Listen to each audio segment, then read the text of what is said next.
Like I forgot where I heard this, but it's like, you are the main character of your life. You know, sometimes I'll think about, like, for example, yesterday, you know, something happened and I'll think about it all day. And I'm like, I should have done this differently, or I wish I did this differently. And like, this person's probably mad at me. They don't fucking care. Yeah. Mm-hmm. They're not thinking about you. They're not in your body. They're not playing these same stories. They have totally different stories where they were different people too. So like, you are the main character. So if all these people are saying this shit about you, it's because they are putting their own drama or whatever their story is to you, but it has nothing to do with you. Mm-mm. And they don't know you, and they don't know your story or your background. Mm-hmm. And so like, if you're going to always let people get in your head like that, you're never going to change, evolve, adapt into the person that you want to truly be, because you're always going to let these other people bring you down. Hey guys, welcome back to Inspired by the Inspire podcast, a show where we feature stories of individuals who have overcome challenges and found inspiration in their lives. Today we have a special guest, Tara Laferrara, a fitness coach and a social media influencer. Tara was a track star athlete who received a scholarship to attend college. However, she found herself in a problematic setting where she started partying, excessively drinking, and even binge eating. She was on the verge of losing her scholarship and the love for the sport that she was so passionate about. But then, Tara found fitness. It changed her life and helped her get back on track. Now she's in the best shape of her life and has been a social media influencer for nearly a decade. Through the platform, she's inspired and motivated others to be the best version of themselves. Join us as we dive into Tara's story and learn about how she overcome adversity to become a very successful fitness coach and influencer that she is today. Ladies and gentlemen, Tara Laferrara. Tara, welcome in and glad to have you on the podcast. Thank you so much for having me. I appreciate it. Absolutely, no worries. I'd love to hear some of your stories. Like we actually found this the other day. We found a reel or a story on your Instagram. It was explaining how you became a personal trainer and your college experience. It was kind of, I don't know, I think it could really affect a lot of people, and I think you handled it such a great way. But the fact that they said your coach said that you were overweight on your second year, you lost your tracks. Go ahead and tell me exactly what your experience was, because I'm pretty sure it was more than a 30-second clip. So go ahead. Yeah, I mean, when I look back about it now, it was really hard, and I was in a really dark place for a really long time. But I'm really grateful that I went through it. I ran track in high school, and I was really fast. I was like really fast. Turn left. I won state my I guess it was my junior year of high school in Colorado here in the 200 meter. And I got a bunch of scholarship opportunities, but the first one that reached out to me was Drake University. It was a full ride. Gotcha. My parents were like, "You're going." And I was like, "It's in Iowa. I don't want to go to Iowa." But they made me sign, and I was like, all right, my senior year, I did even better. And I just like crushed it. And I was getting more letters, but I had already signed, and I was like, okay, fine, I'm going to Iowa. So I kind of had that thought already in my mind, right? Right. So then I went to school my freshman year. I'm a kid sister of 3 brothers. Nice. So I'm the only girl in my family, had all the curfews, and so I finally had freedom. So I drank a lot, I ate a lot, and I actually performed a lot worse than I did in high school. Gotcha. And so I did gain some weight, definitely the freshman 10 or 15 pounds. And my coach started to kind of notice, kind of like, poke. And so she set me up with a nutritionist, and then started to, just do a little bit more. And then early on in my sophomore year, I got injured. I tore my plantar fascia, which was pretty rough. And then I was in a boot, also overweight, and had all of this like weighing on me. My parents sent me Nutrisystem. You remember those packaged meals? I was still in a dorm room in sophomore year, and my friends would go out to the cafeteria, and I would just sit in the dorm room eating these packaged meals. Like, it was just depressing. And then they came home, and they would go back out, and I would just binge eat every night. And it was just like this vicious cycle. And my coach just sent an email out to me mid sophomore year. It was probably around January, and was like, hey, if you don't lose the weight, and if you don't come back in next year at the weight that you started here, we can't offer you this scholarship anymore. You're just not performing. You need to lose the weight. And she accidentally, I put that in quotes because this was the part where I got to the point where I was like, it couldn't get much worse. And then you said that, and I was like, it just got a lot worse. she said to the whole team, and I was just so like embarrassed and sad and just depressed. Like it was really rough. How did your team respond to that? You know, I was really close to like 2 girls, and then some of my other friends were more just like not on the track team. So they were there for me, but the track team girls were like, I don't know what to think about it. I mean, it was like 2 weeks later that I was like, I need to leave. Like I can't be here anymore. And then unfortunately, you know, moving back to Denver, I was the girl that gave up her scholarship and threw everything away. And so I, you know, went to a commuter school. I finished up at CU Denver, no longer had track. So I was like this total loss of identity. And it was like I was restarting, and it was just a really hard place to be for several years. But thankfully, fitness brought me out of that. And I realized that, you know, there was so much more to it than just being that track athlete. So I know when you said, could you go over like how the group training workouts kind of got you back into it? Where's the time frame from community college, finished up there? Are you still in community college when you get that revamp of getting into fitness, or? No. So I was 19, 20, basically when I came back to Denver and finished out school. Got an internship, was starting working, like just like right back in it. And the only thing I really knew how to do was like run. And even in the weight room, I like kind of didn't know like what I was running. doing. You like running. But the runs though, let me tell you, Sean, I would go to a track and like run repeat 200s because that's what I did. I wouldn't run these long distance. And then so the sprints. Yes. Yeah. But my stepdad at the time was like, I want to run a marathon. And I was like trying to get closer to him again. Also, he was already upset with me that I like gave all this up. So I was like, okay, I'll do a marathon with you. So I started training with him a little bit. Hated every second of it. It was the LA Marathon. And I was 22, I think, when I actually did that first one. And I was like, all right, I'd do it again. And it was like every time I did it, I just wanted to get closer to 4 hours. I actually ran 3 marathons, and again, hated every second of it. And I only got to 4:07, but I was like, I'm done. Do you hate running in general, or just the length? The length. Because you went from running track, which is 200 meters, to 26.2 miles. So that's kind of, you could have met in the middle and you would have been okay. No, and I literally never did anything past a 5K. I just went straight to the marathon. Gotcha. It was like ridiculous.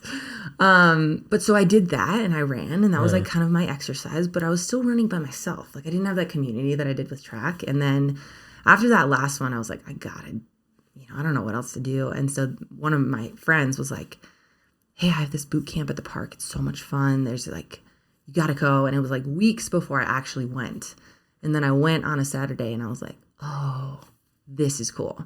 It brought me back to like camaraderie, but also competition and like just fun. People were just like uplifting. It was just a cool experience. Supportive challenge and all that. I get that. Yeah. So that was like really when I was like, I felt lit up again. I was still kind of in this like drinking, binge eating, very dark place for a while, but going to that first workout at the park, I was like, I know now there's a light. It feels like there's an actual light at the end of the tunnel of like getting out of this. What did you study in college? Marketing. Okay. Yeah. Interesting. Yeah. So you use that quite a bit now, I'm assuming? Well, no, I can see it. Yeah. I mean, you market yourself very well, and I think that's the best way to do it. If you want to be successful, especially in the social media, you have to be able to market yourself. Yeah. And you do a great job with it. Were you looking for like any like marketing jobs at the time when you were doing more of the fitness? Yes, actually, I had this like big goal. Did you guys ever watch Mad Men? Yeah, yeah. Do you know Joan? Like really big boob. I'm never gonna be Joan because I have very small boobs. But I like was like New York City advertising. Like that's where I wanted to be. And I actually did work in advertising for a couple years. But was it as cool as Mad Men? Oh my God, no. It was in Denver. Like not at all. I felt for the same thing. I did criminal behavior. I did like forensics when I was in, I think it was college, my freshman at college, because I love CSI. Yes. And I was like, this is going to be amazing. And then I got there, and it was like, you're sitting at a desk and you get like these little slides and you're like, what is it? And I was like, this is stupid as shit. Yeah, it's the TV show. You're like, oh, you have this cool, like, oh, no, it's not like that at all.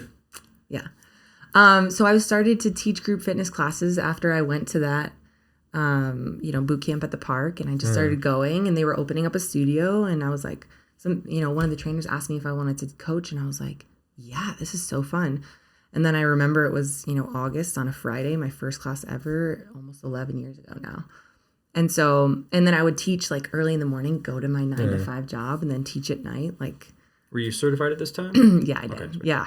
I got certified like a few months into, well, group fitness only, Gotcha. not personal training. So you know how easy it is to get group fitness Yeah, right. certification. Yeah.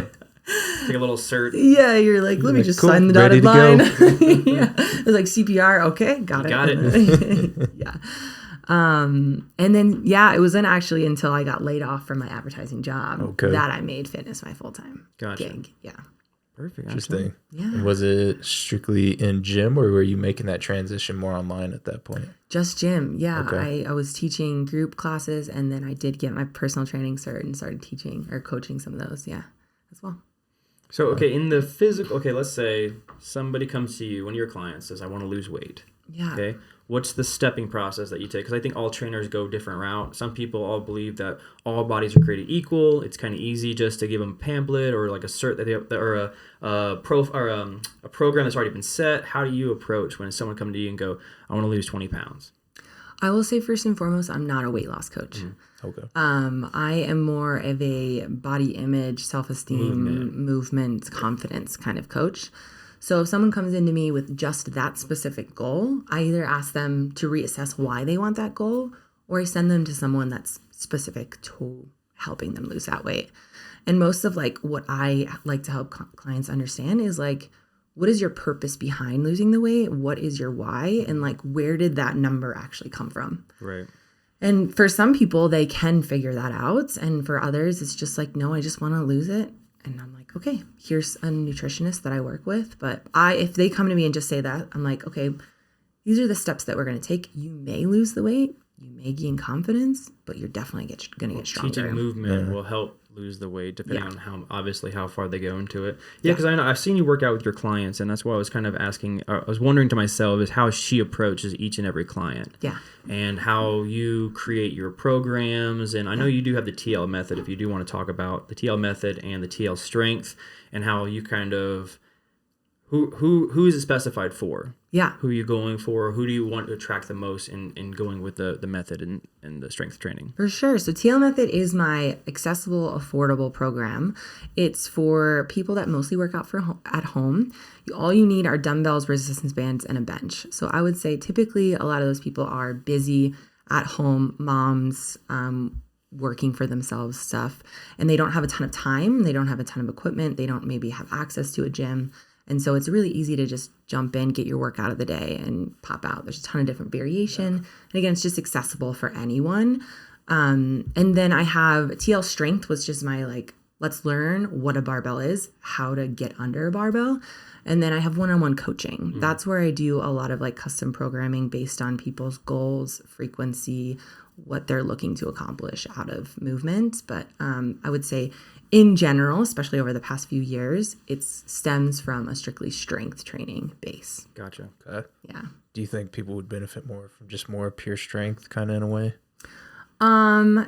Yes. I mean, I'm like a very much resistance training person, but I come from a HIIT, running, yoga, kettlebells, mobility background. And I understand that there's so many other modalities out there, but like people come to me to lift heavy shit and feel really confident in and out of the gym. Yeah. So you do one-on-one, but group training got you into the mix of fitness. Yes. Do you still do group training, or you just? I don't at all anymore. Since we moved to Austin about a year and a half ago, I don't teach any classes to a group anymore. I will sometimes. I come back to Denver, once a quarter or so, and like I have a really good friend, Fit Collective Denver. If you're here, she has a really great studio that I will teach classes out of, but. I'm just not much of a HIIT person anymore. I just feel like so many people, especially women, can benefit from strength training. Sweet. Yeah. Perfect. I do want to talk about the best part of this whole experience that I would love to attend is your Costa Rica retreat program that's coming up in a couple of weeks. 2 weeks? April 27th. April 27th, so a couple of weeks. Yes. Tell me about this. I've went to your application and I saw pictures and all stuff, but tell me the personal experience that you'll get if you attend the Costa Rica retreat. Yeah, so I've run 2 retreats before. One of them was in Costa Rica and one of them was in Tulum, but I ran it with another gal. It was yoga and fitness, and this is my first that I'm doing like fully solo. And I love to travel. My husband and I travel all the time, and I just wanted to make it a movement, mindfulness, but like also exploration and adventure kind of retreat. So I was like, this is literally like my favorite type of vacation. It's coffee in the morning, it's movement, meditation, mindfulness. Then it's like either relax or like, let's go surfing. We're doing a surfing lesson. We're going on a snorkeling catamaran tour. We're going to do some salsa dancing lessons, good food, like great company. But then also there's just like open time for you to go explore Tamarindo too. So it's a vacation, it's movement, but there's no like detox or any of that BS that can come with some retreats out there. So how did you affiliate yourself with the retreat itself? Like, because you're using their, you know, like, do you guys have a mutual agreement, or how does that work? What do you mean by for the retreat itself? Is it like a hotel, or what is it?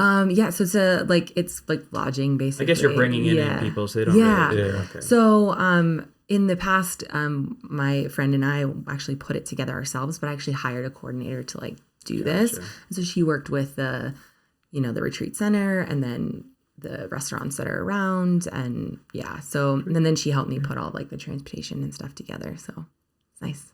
Perfect. Yeah. Interesting. So you mentioned your husband earlier. He's your photographer and your video model. Yes. Right? Yeah. And I'm sure you've seen some videos of him online. Him wanting to do that, or is that being forced to do that? He's a photographer. Actually, I meant the video model part. That's what I meant. Video model, like he's. So you specify like he's in some of your. Oh yeah. Yeah. Okay. I feel like Teddy is like such a part of my brand now. We've been together for 8 years, and we actually met at the advertising agency that I was talking about. And he is a video and photographer. Like he went to school for film at DU. Like that's his bread and butter. And he was for a long time doing stuff for free for me. And then I was like, I feel like I need to pay you. So he was actually my first contract employee. Nice. And now, he definitely does photos for me. And we're at a point where like we can just go out and take photos, and it takes 15 minutes for all of these photos. But now, like with my social media, people just like him. Mm-hmm. He's just witty. He's funny. He's like in the background, but people are like, oh yeah, we want more Teddy. So sometimes he wants to do it. And sometimes I'm like, please, we need more of you. I need my views up. I need your help. Yeah. So. Were you making some of the content before him? Yes, but I would say like we've been together for so long that like he, took a lot of my photos like right in the beginning. I've had my Instagram for like probably 8 years now. Okay. So yeah, I think some of my first photos were actually photos that he took of me. Nice. Yeah. So tell me about some of your social media, like the process, because I know you're very consistent on it. Yeah. So when you come up with your ideas for each and every video, is it planned, or do you just come up with an idea and go, I want to talk about this because someone asked a question or left a comment? So how do you come up with your video ideas? Yeah, it's a great question. I think sometimes I'm really good at strategy and like, keeping with the schedule. And other times things just like pop up and I'll be like, oh, this is a really great idea. I saw it somewhere else and let me put like my little spin on it. Yeah. Or man, my clients are asking me the same questions over and over again. Like, let me just make a video of this. Like recently I was like, I need to make a video of how to film yourself. Cause like my clients are just like, they're showing me their feet when I'm asking for their squat. So I'm like, let me just put a video together for that. So I would say typically I'll have like a theme of the month and I'll try to like stay around that for like at least half of my content that I put out there. But then other times I just like get inspiration usually from seeing other people do their stuff. Do you have any like big fitness influencers that you really pull from that kind of inspire you? One of them recently is Whitney Simmons. I don't know if she's just really funny and quirky, and she does a lot of like the mic'd up stuff. I don't know if you follow like some of the fitness stuff. And I just started doing that. And it's fun. It's like you can people feel like they're like a part of your workout and they like hear your thoughts and they're like, oh, she struggles with that just as much as I do. Or like, and then sometimes I'll mic Teddy up, which people love because he's always just like, fuck, like, why are we doing this? Like, so yeah, I like, she's one that I look at. There's a lot of fitness influencers out there that just kind of like post butt selfies, which I really try to stay away from. But most of the time I would say it's more of the lifestyle stuff I get ideas from, and then just kind of try and make it more fitness related or relevant. Outside of the physical fitness, who inspires you? Oh gosh, that's a good question. Like Mel Robbins. Yeah. I love Mel Robbins. Mel Robbins helped me with I remember seeing, she has a classic, The Snooze, you know. Yeah, 5-second rule. 5-second rule. Yeah. And that really helped me out a lot because I would have like, my snooze alarm is like 6:15, 6:12, 6, like it's like every 4 minutes. And I kept doing it. And when I saw that, I was like, I'm stronger than just waking up. Because when you set yourself into a progression of success in the morning, we mentioned this before, like making the bed. You make the bed, you're already start off in the success part. Yeah. So it's kind of like, there's a lot of people who are out there, and it doesn't have to necessarily specify with physical fitness. Yeah. But I think there's a lot of inspiration. Just the smallest amount of detail in someone's life can benefit a long way. So you got Mel Robbins. Who else you got? I would say like more closer my friends. And like, it's a smaller level, but like I see some of the stuff that they're doing and I'm like, this is so cool. This is so inspiring. They're putting on new events or maybe hosting a larger workshop or retreat somewhere. And I'm like, wow, this is so cool that you're able to do this. And like, it stemmed from an idea that like just came up, like it just came out of nowhere. So I would say more like the closer people around me and less like these more influential figures.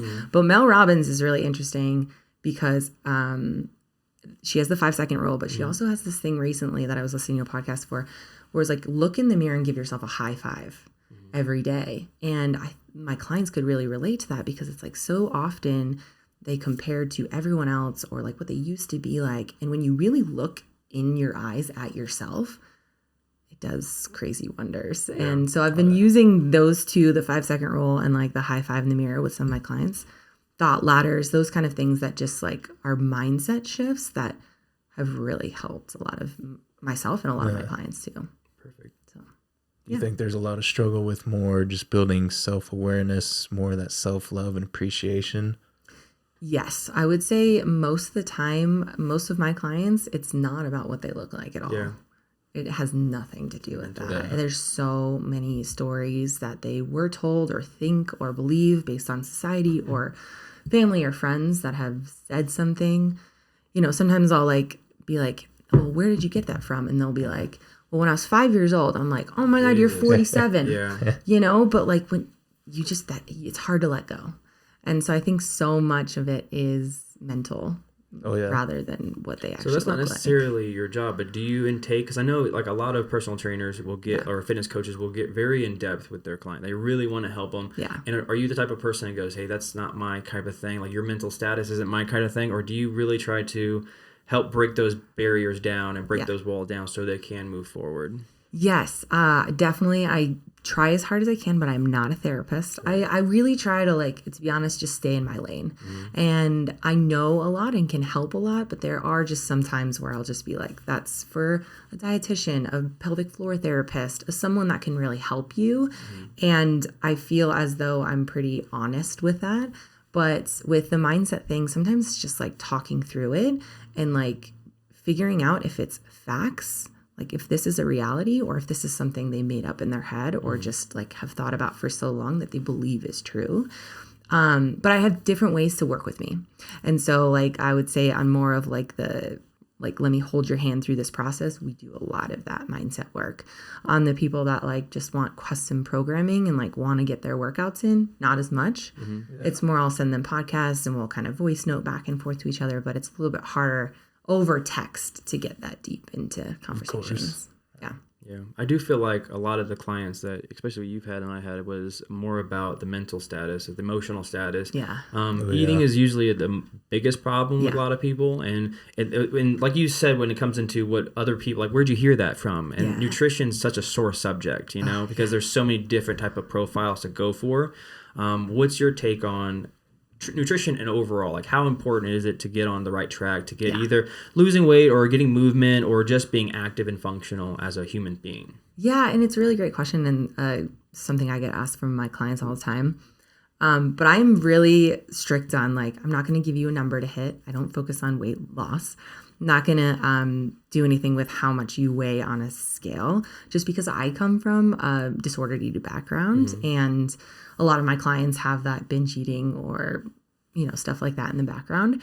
However, intuitive eating is kind of where I really focus a lot of my attention with. And a lot of people think that's like means, oh my God, I eat whatever I want. You can do whatever you want. And that's not what it's focused on. It's being mindful just of like movement practice. It's like, what are you feeling? What is this mind muscle connection? What am I eating? Why am I eating it? How do you feel after you've eaten it? Exactly. Is this fueling what I'm doing next? These workouts that I'm getting into. And so a lot of the stuff that I work on with clients is more just food journaling. Okay, like I ate this croissant and coffee. How did it feel? Oh my, it was delicious. Awesome. Well, how did you feel an hour afterwards? Great. Shit.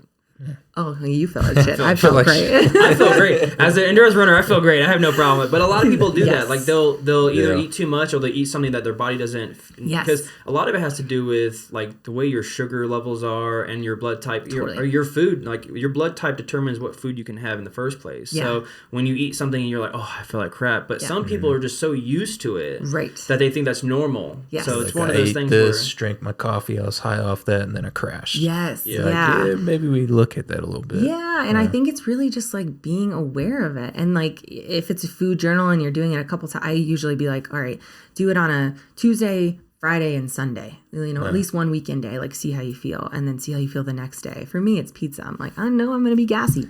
Yeah. That is just what's going to happen for me.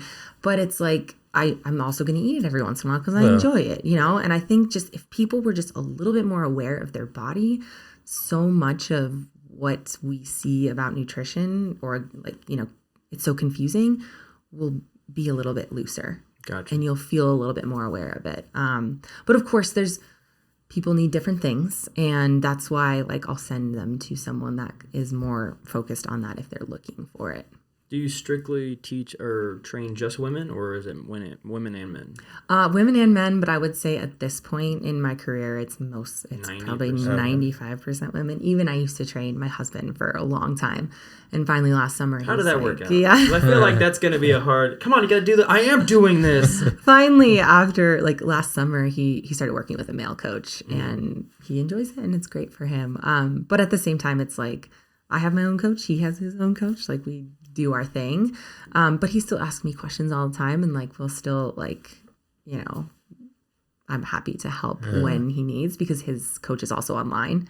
And so it's nice to have someone in person to kind of help with that as well. Absolutely. But I just feel like I relate more with women. I can really understand it more. I want to learn, you know, I'm really well versed in premenopause, perimenopause, and menopausal women. And I feel like there's not a ton of trainers out there that talk about that. And would love to learn more about like pre and postnatal and stuff like that. So I just feel a lot, you know, more in tune with women. Well, in fitness, like there's no like I learn everything. I'm good. It's always a learn. Like you got to learn everything. There's so many different like certs or whatever, but there's so many different areas just to expand your knowledge. And Exactly. And people, especially male, I think I've known male fitness instructors who kind of sway away from that. Like they don't feel like it's not their route or I don't know for whatever reason. But I think knowing about like what goes with menopause, what goes with women outside of just eating and exercise can benefit the world in such a great place because it's like it's the little things that no one really factors in. Like as a coach, I'm not going to go, oh yeah, you're going through menopause. I get it. But I think men kind of get to the point where like we get scared to bring things up. Yeah. But I think when we open it up to such a, if it's not a secret anymore, if it's okay to talk about, just like anything else that like with any type of prejudice, when we talk about it, I think people feel more secure with it. Yeah. So how do you kind of talk to your clients about kind of opening them up a little bit? Like when it comes into, let's say if you did have a male client, like he was going through his struggles, do you approach men and women differently in how to talk to them? I know that no one's like set the same way, but do you kind of like, I'll hand you off immediately, or do you kind of try to figure out that barrier with men? Yeah, I guess I just figure it out a little bit first. Like I have an initial conversation with everyone before I even work with them because I want to make sure it's a good fit and a good vibe. And for men, just in general, I would say you guys are harder to break down. For women, it's like but we're so simple. Like you're simple. We're simple, but it's hard. Yeah, I get it. I think there's a lot of guys ego that kicks in. Yeah, guys are like, I want big muscles, or I want this, and you're like, how do you? I don't know. You're the coach. You tell me. Yeah. Women are just they're such a detailed. Like platform, like a blueprint that you kind of have to break down. Men are just like, I want this. Yeah. Get me there. And you don't even know why. And there is no, and like for some women, I'll get on the phone with them and 2 minutes in, first meeting them, they're bawling and telling me their whole story. And just like, I feel like I, can offer that to them too. for some men, I'll get on the phone and they'll just be like, yeah, I just want this. And this is what, and I'm like, okay, tell me more about your background. And they're like, oh, I just like want to work out and I like to work out. So just give me a workout kind of thing. It's very like hard wall. And so it's harder for me to like really get in depth with them. You're like, and why is your drive to do this? And I'll be honest with you, most of the few men that I work with, again, it's mostly women, but we just don't get that deep. Yeah. And even my husband, he'll be like, why are you talking about me like this? It's hard for me to break him down too. Just like there's just this, I think there's still in this world such a hard men, we don't cry, we are so manly, and I'm like, no, like it's okay to show your emotions and like let it loose, because you have the same stories that, not the same, but similar, like stuff that's bugged you for a really long time. Like, for sure. Let's talk body image. Like, let's talk about it, but it's a little bit harder for me. Well, it's from a male perspective, it is hard because I remember when I was a kid, if you scratch me, if you're, my dad would be like, are you bleeding? Is it broken? Yes. All right, get back up. Stop crying like a little girl. And I'm like they put that in our heads going, oh, wait, we're not supposed to show emotion. Yeah. We're not supposed to be emotional. Like, I remember sometimes where, like, there would be not a serious situation, but it would make me, like, tear up. Yeah. And I'm like, no, just...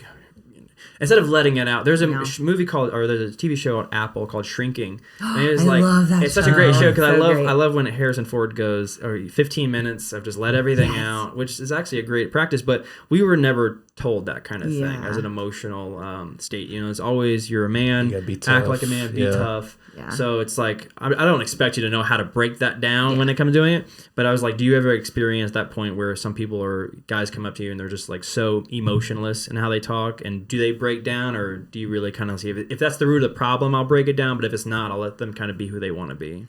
I'll be honest with you. I have 3 brothers and I've never seen them break down like that.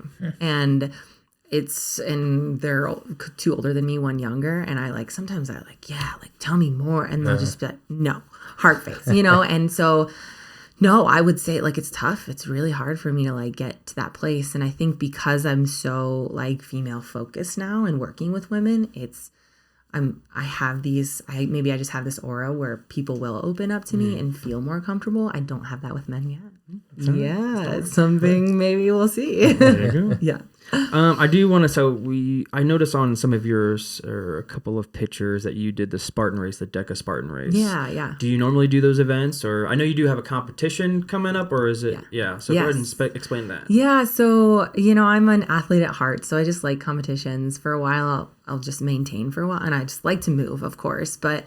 Late last year, I was like, I really want to do something. I feel like I need to train for something. I feel like I need something. And so DECA Fit is it's a part of a Spartan. Mm-hmm. It's 10 exercises, and then in between you run 500 meters. Kind of like a CrossFit training. Yeah. Have you heard of High Rocks? Mm-hmm. It's like half of High Rocks. Gotcha. And High Rocks is very intense. It's 1,000 meters in between. And I was like, okay, if DECA Fit goes well, I'll do High Rocks. It went fine. But I don't want to do high rocks. It's just not how I train anymore. Mm-hmm. And honestly, it's box jumps and fast farmers carries and sled pushes and, ski erg and assault bikes. And it was really tough. And I just don't train that much like that anymore. Yeah.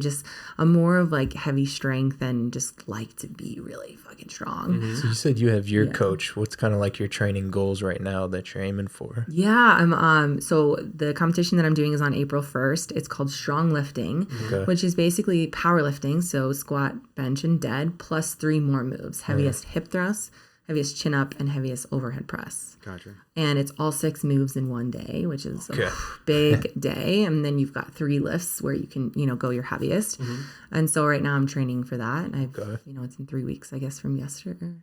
I guess whenever this goes live. It's on April 1st. And I'm feeling freaking strong. It just feels really good. And I haven't been able to train, the last time I did this was 2 years ago. So I'm hitting big PRs, which is really good. I was about to say, I've seen recently that you post some of your heavier lifts. Yeah. Where there was some new PRs. The deadlifts, yeah. Before my last competition, I strained my hamstring and I squat more than I deadlift last time. And then I just got really scared. It was like a mindset thing where I just couldn't lift it off the ground. And then, 4 or 5 weeks ago, I was just like, I'm going to just go for it and see how it feels. And I was like, oh, I can do it. And every week I keep going a little bit heavier on it and just feeling really strong. So it's going well. How are your other competitions that you went through? Really good. I've have the heaviest bench from the group of people that I've, been working with, the heaviest bench and overhead press. I've always been a lower body strength person, specifically with track. So upper body has actually been fun to like work through and get stronger on. Yeah. Gotcha. Do you have anything else besides the one that coming up in April 1st? Do you have anything else that gets your eye going for another challenge? No. Any races? No. Taking a year off. No more running. No, actually, after this though, I'd like to get more into like plyometrics and athletics type things. I've always been like ladder drills and box jumps, and like I've got a 50-inch box jump, so I can get pretty high. So I want to get a little bit more into that. About like some of the calisthenics aspects.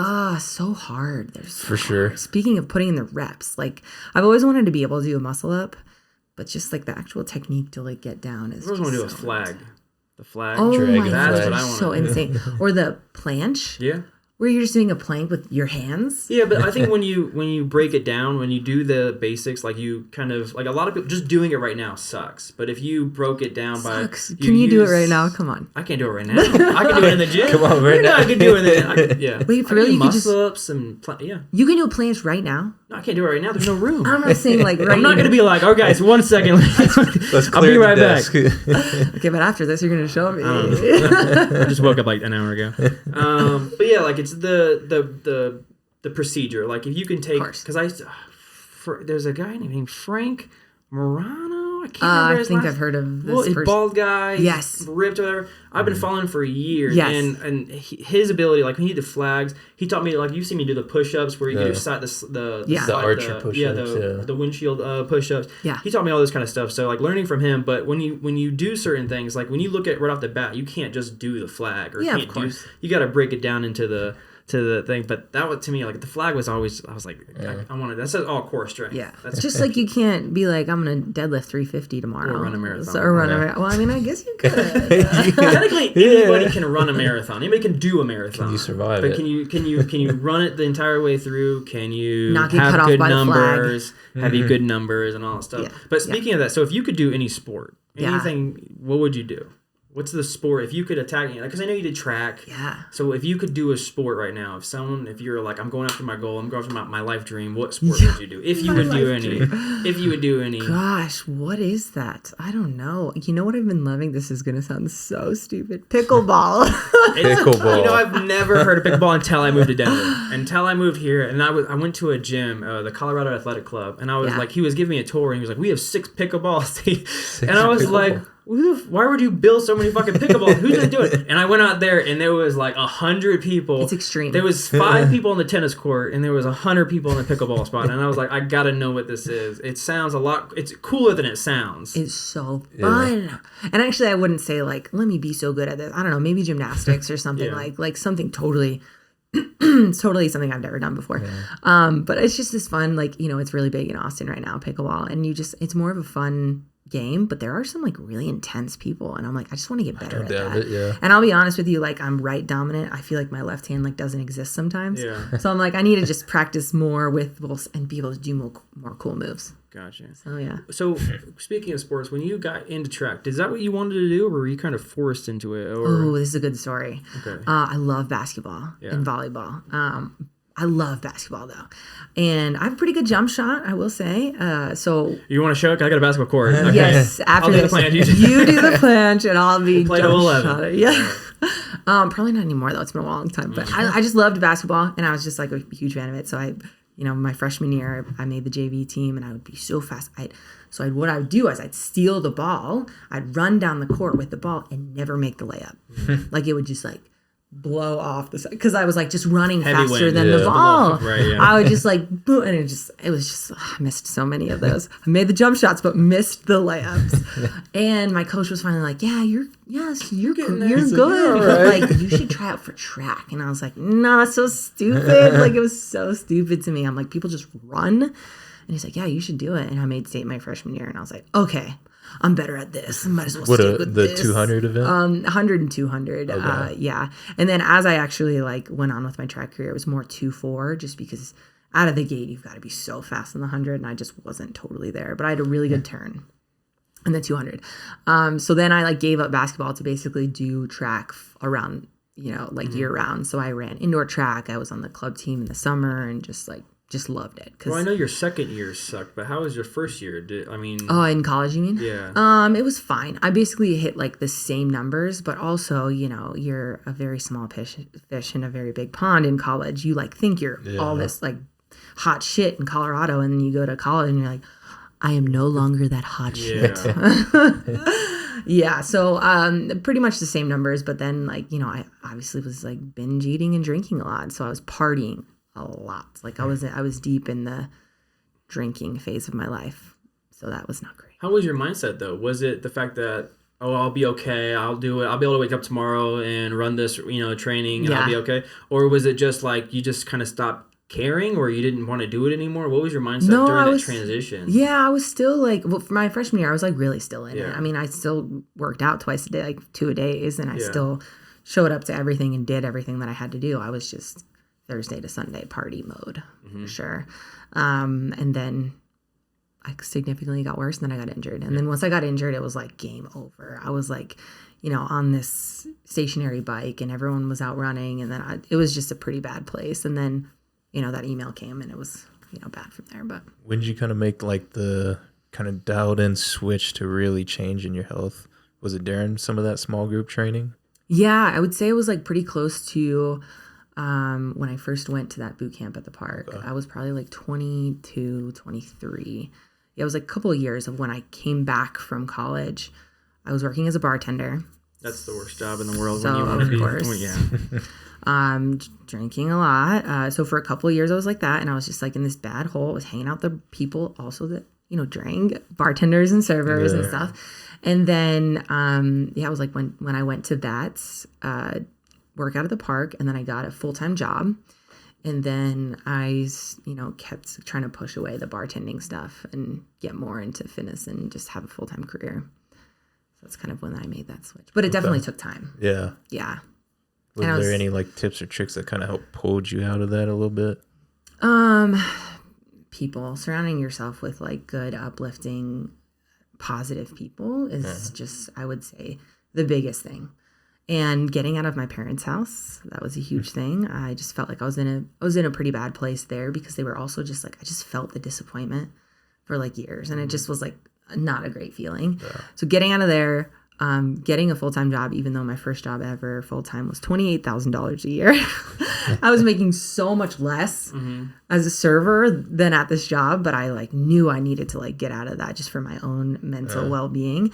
And then I had like some different kind of friends, and then I had, my health and fitness friends. So it was just like getting there, but also just like putting less strictness on food. Because even after I did like Nutrisystem for a little while, I came back home, and then I was like, my mom and I were eating chicken and broccoli 6 times a day, and I lost weight fast, of course. Tried lemonade. I tried all the diets in the world.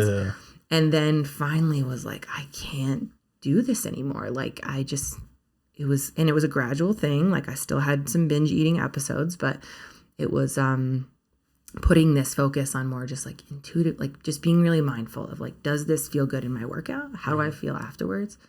Do I want to throw up right now? Like this is not a good feel, so it's just a gradual over time, I would say. So we're coming back to present day. You're in the best shape you've ever been in. Ooh, I got these there you go.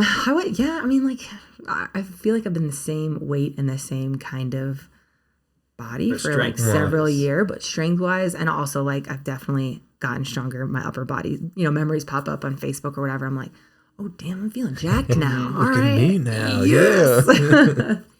So going into that, we're going to talk about obviously more of a serious subject is when it comes into your social media. I've been through a bunch of them. Even you post it as well. Yeah. Is the negative comments that you kind of receive and the stupid ass people who decide to think their opinion matters. But how do you deal with when people say you're built like a man, or I think one person said something about a tran, or just because they feel like women can't be strong and cut and shredded. Yeah. How is your intake of it? Because I know a lot of women probably want to absolutely look like you, but it's the same thing as where they hear in the back of their head, they kind of like, oh, I'm not supposed to. Yeah. How do you kind of deal with it internally, and then externally, if somebody had that goal in mind, how do you kind of say, fuck what you hear kind of Yeah. thing. I will be honest, like, if I heard any of these comments when I was going through that really rough time in my life, I would have been Broken. not good. Yeah. And that's unfortunately where I feel the worst, is that I know that there's definitely people that are younger than me that aren't at the phase I am in my life where I can brush it off, that it hurts them so much more. Yeah. Like if somebody said those things to me where I know I was like overweight, and I say it with quotes because I was never overweight, but I always felt like I was because of comments from mom or coach or whatever it was. I just would have not been in a good place. I've always also, like, even growing up as a teen, had bigger legs. And so I always wanted to make them smaller. Now I'm like, for the last few years, for the first time in my life, I'm like, yeah, let's make them bigger. Let's make them stronger. Let's take up more space. More. Let's go.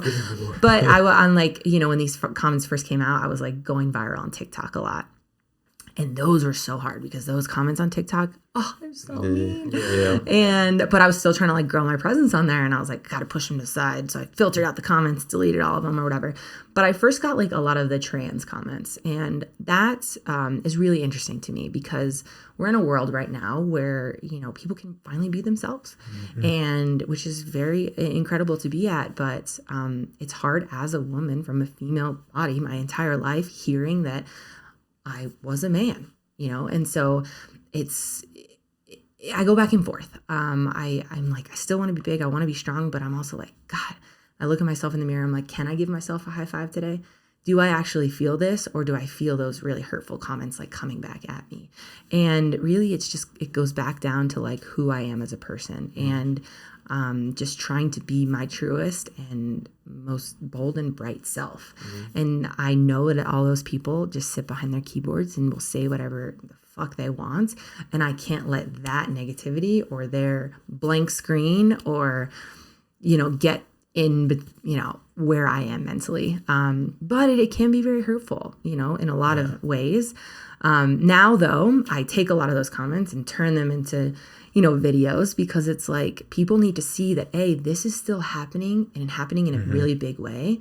It's really easy to filter out who you see and what you see. And so people don't see a lot of the DMs that I get or a lot of these comments. So I'm like, let's make videos out of this so people can see how shitty people are out there. But also I'm like, yo, if I look like a man, like, okay, well, maybe they would too if they started lifting weights. It's usually the people who are like, you scrawny ass, like whatever. whatever. I've received negative comments, but and then you're like, damn, maybe I shouldn't do this, or maybe I shouldn't do it. And then I look at like Kim K gets, you're ugly or you're fat or whatever. Like the mean tweets from like Jimmy Kimmel, like you have like professional athletes or professional actors and actresses, gorgeous people, and they're like, we don't like your face, we don't like your nose. Like they're just, people just think that they need to be relevant. People need to have their, like, they want to break you because it's somewhere along the lines they were broken. So I guess they kind of still are. So they still are, absolutely. And they feel like their opinion matters, I guess. But how would you bring that back to someone if someone came to you and go, hey, I wanted to do what you're doing, but someone said I look like a man, or someone says I shouldn't be this. Yeah. What's the inspiration that you can give someone to go, fuck them. Yeah. Who are they? Yeah. Like I forgot where I heard this, but it's like, you are the main character of your life. I sometimes I'll think about, like, for example, yesterday, something happened and I'll think about it all day. And I'm like, I should have done this differently, or I wish I did this differently. And like, this person's probably mad at me. They don't fucking care. Yeah. They're not thinking about you. They're not in your body. They're not playing these same stories. They have totally different stories where they were different people too. So like, you are the main character. So if all these people are saying this shit about you, it's because they are putting their own drama or whatever their story is to you, but it has nothing to do with you. Mm-hmm. And they don't know you, and they don't know your story or your background. And so like, if you're going to always let people get in your head like that, you're never going to change, evolve, adapt into the person that you want to truly be, because you're always going to let these other people bring you down. Absolutely. And I think for me personally, I've finally got to a point, I think it's the 30s. I'm like in my 30s. Yeah. I'm like, people are going to say what they want to say, and I can't please everyone. I can't work with everyone. I don't want to work with everyone. And really, like, if everyone liked you, that means you're doing something wrong. Yeah. Out of your female clients, have you ever had any that came in where they're Because it's very common where they're like, oh, I want to get toned, lose some weight, but I don't want to get bulky or any of that. I don't want to lift weights. I don't want to get big. Bulky.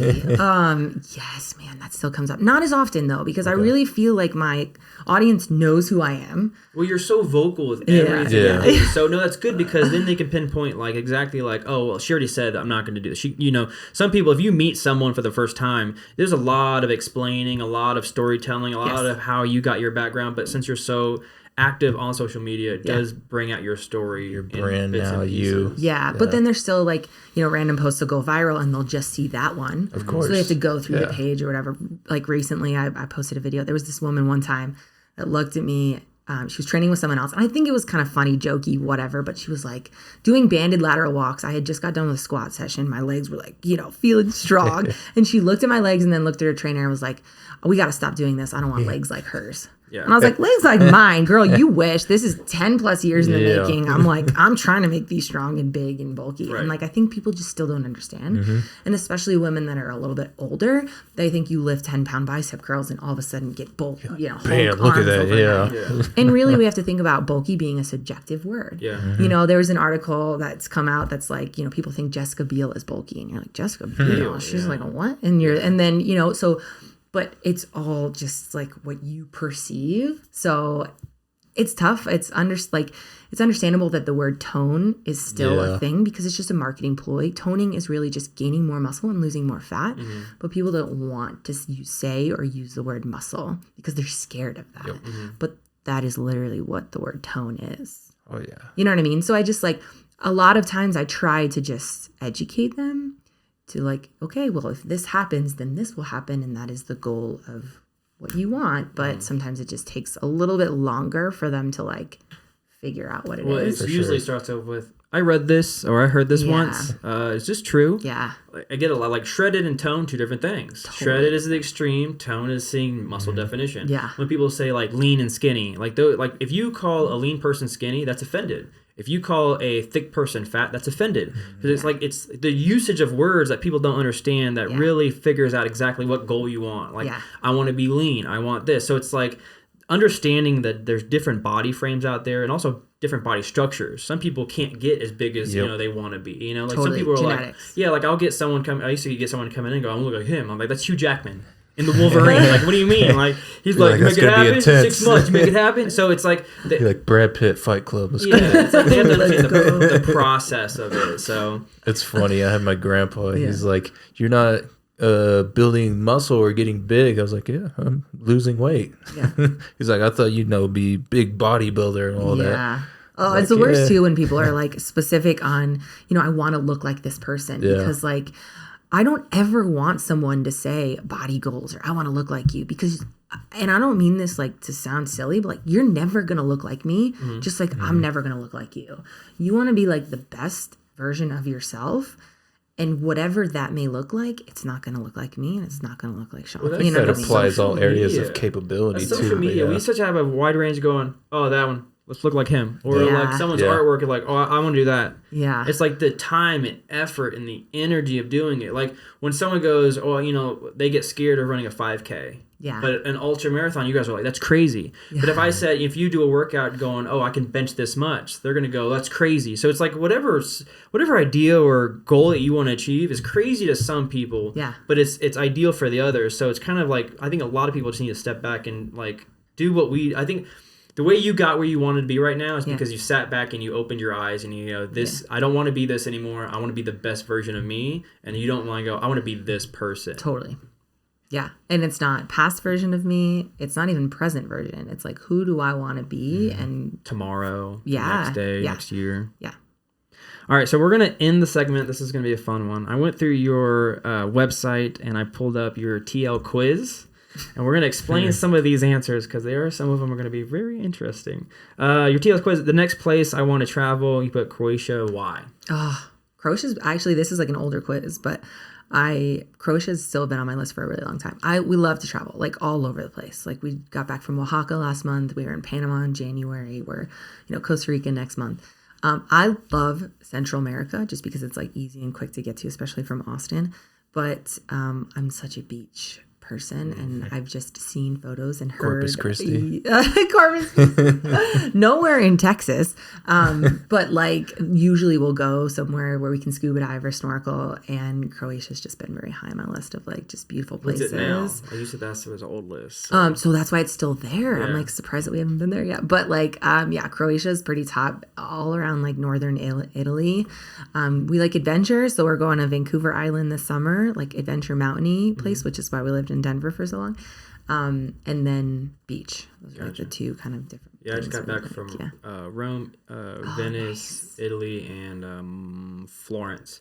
Amazing. And then in May, I'm going to Montana and Vancouver. So nice. Yeah, I'm pretty excited about that. Yes. Next one, it's just there. When I'm not in the gym, you can usually find me wearing leggings and a sports bra. Is that kind of how it still stands as today? Is just being casual? Yes. Don't give a shit about trying to, Although already it's summer in Austin, so it's like in the 80s. Yeah, it's don't nice. brag. Don't come in here and start bragging. It's pretty nice. I'm like, this is too cold here in Denver. Just wait till top was summer. Pretty good though. Yesterday was 60. It was pretty. Yeah, we just come back here in August. Yeah. But so like my favorite kind of outfit is shorts and high socks, like cool, funky, like stance socks. Nice. Yeah. Early bird or night owl? See, I said night owl. I think I used to say night owl. I'm an early bird now. Bird too, yeah, and I wouldn't even like. What do you consider early though? Between 5 and 7. Okay, so okay. I thought you were gonna say 6. I'm like a 6:30 kind of gal. Well, I think 7 is when like 7 to 5 job, 9 to 5 jobs. So people usually go to work. So I go off of the time you need to wake up. You wake up before that, so that's kind of an early bird. So if you work at 9 and you want to wake up at 6 just for that, early bird is just waking up before you need to. That's what kind of. So what if I'm neither? Then this podcast just ended. I appreciate you coming out. Thanks so much. Have a great day. Yeah.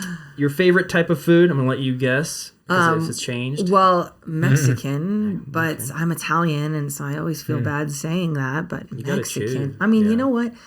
You can do so many things with the tortilla and beans. I told you, man. Tacos are the greatest creation in the human world. Tacos, but also enchiladas. Like we just went to Oaxaca, where you can do tayudas, and it's like open face, and there's just so many different options with a tortilla. They're just the best. To me, I think taco is everything because a taco. See, you say like you got enchilada, you got a quesadilla, still a taco. You just form a different wrapped up the taco. same three thing. ingredients. I love tacos. I can make 10 different versions Austin of tacos. has the best tacos, though, that's for sure. I don't know about all that, but I think Mexico is probably going to have the best. Well, better than Denver, I will say. Yeah.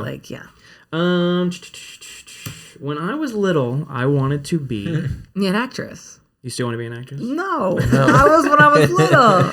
It's a veterinarian, a chef, an actress, or a pilot, and you chose the actress. Well, I'm definitely not going to be a chef. Teddy is the cook of the family. So let's say you're in a movie. Ooh. What genre would you absolutely, without a doubt, I want to be in that? Yes. What genre? Adventure, thriller. Oh, well, wait. Those are two different ones.